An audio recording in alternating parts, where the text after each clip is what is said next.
Hi there, welcome back to another edition of the CEO's Blog. John, another big edition. We had a huge weekend with the wrap-up of the Alabar Breeders Challenge Series for 2019. Yes, and a great wrap-up.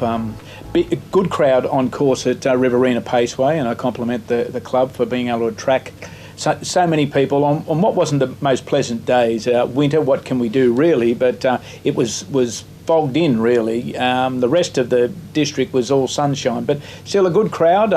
So the investment in Riverina Paceway is really paying off. But the real investment was with these races, the regional finals.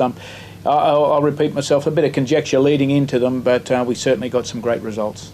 Yeah, exactly. James Rattray walked away with the double with Operative Anna and Jim RT. There was a local win with Cameron Hart and Western Secret, trained by Trevor White, and also the last one was trained by Wayne Potter, Reigning Pepper. Yeah, and all great results. And I don't think it really is which horse wins. There's always a good result.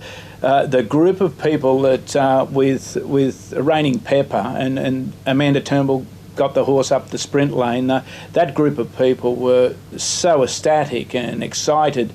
I left the course well after the last, and I'm sure, which it was, but I'm sure they were staying for a good while longer. But Jimmy Rattray, he does a great job, and it's good to see that he is actually attending or taking horses to Wagga on a regular basis. So that was a good result. And for his two winners, there's a backstory there. Operative Anna, out of the that foal, certainly out of Operative Anna, she missed out on an early series, but she made up for it in the regionals, which is good for the owners, and it just goes on and on. But great racing all the way round. Yeah, there was a bit of interference in the 3-year-old fillies regional final, and unfortunately two drivers fell. Yes, and the race had to be stopped and restarted, but on the drivers that fell, Richard Williams hopped up off the ground and actually drove in a later race. But for Graham Betts, there's still some concern from Graham. He remains in Wagga Hospital.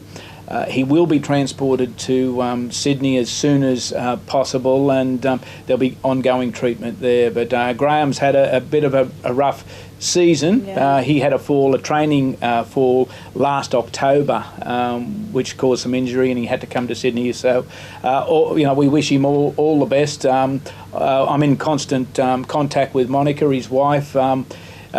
He's well, but there's still some lingering issues that need to be sorted out. He's got a small new fracture in his vertebrae in his back. It's not causing any significant problems as far as mobility is concerned, but he was knocked out.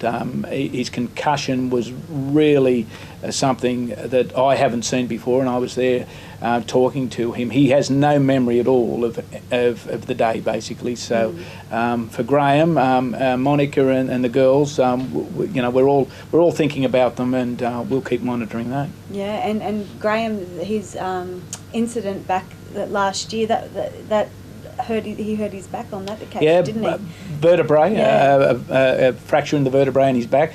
Fully recovered from that, of course, but this is another one. And the vision, not that it will be made public, of that fall, because it's quite it's quite horrendous in thinking that he's got out of it with this concussion, as bad as what that might be, but there's no broken bones. Yeah, all right, well, get well, Graham. We're all thinking of you. John, the Harness Breeders Pink Diamond was scheduled for next Saturday, but it's been rescheduled. Yeah, it's rescheduled from a reschedule. I can only encourage trainers to look at this race. It's good prize money. For owners, there's a $3,000 Breeders' Challenge bonus certificate to go in there. But August 31, last opportunity for the season for 3-year-old fillies. So it's at Menangle. So trainers, keep an eye on that. It's not next week, it's the following week, and hopefully we'll get a strong feel for that race. Yeah, well, that means, the season's almost over, and that means the awards night is just around the corner. Yes, it is, and it's earlier this year. Yeah. So we have to get some things moving on it, but it's a great night. It's on the 21st of September. the Four Seasons down at the Rocks, so I encourage people to contact Harness Racing New South Wales to get a ticket to that night. But we're starting now to roll out the awards, or who's eligible to win these awards, rather. Of course, it's a tight finish. The 31st of August is when we finalise all the horse awards, but no, it'll be a fantastic night. And speaking of the awards night, we have the Carnival Cups, the TAB Carnival Cups awards for the clubs, and in the up to 13,000 we have Parkes, Blaney and Newcastle nominated. In the 13,000 to 30,000 we have Temora, Albury and Tamworth nominated.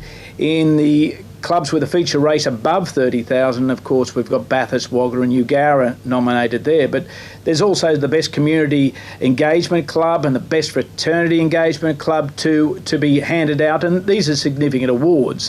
There's $5,000 in cash and promotional money to be provided to the clubs. This award is for achievement throughout all the Carnival Cups awards, and this could go to a horse, it could go to a trainer, it could go to a driver. Right. It's about being involved in the Carnival Cups, and it's a new award. $5,000 also there, Amanda, so that'll be interesting as to who wins that on the night as well. Yeah, so what's the criteria behind that? Just being involved. Yeah. Being involved, following the Carnival Cups, being committed to the Carnival Cups, and it's new, so people really couldn't go out there and chase it down, and it's nice to have a new award because it really rewards those people who are committed to what we're trying to do with Carnival Cups. Yeah, well, it keeps going from strength to strength, so make sure you lock in September 21 in your diaries. It's going to be a great night. Fantastic night. And John, just to end on a sad note, we had another passing. Yes, Alec Newbigging, a stalwart of the Western Districts. He was a committeeman at Peak Hill once upon a time, and he's got had a bit of age on him. Alec, he and his brother John were two of the most formidable combinations when it came to racing around, Parkes, Peak Hill, Dubbo, Forbes, all those Western Districts tracks. So to Alec's friends, our condolences. Another passing of a person who was a really good person in our industry and a very strong competitor. So Alec Newbigging, rest in peace. Okay, John, anything else for this edition? No, but get your tickets now for the awards night. Okay. September 21 is not that far away. Yeah, no racing the next day. No racing the next day. Ricky Olchin, you'll be really buying one or two tables, I suggest. Oh, there you go. All right, John, thank you for your time as always. My pleasure, Amanda.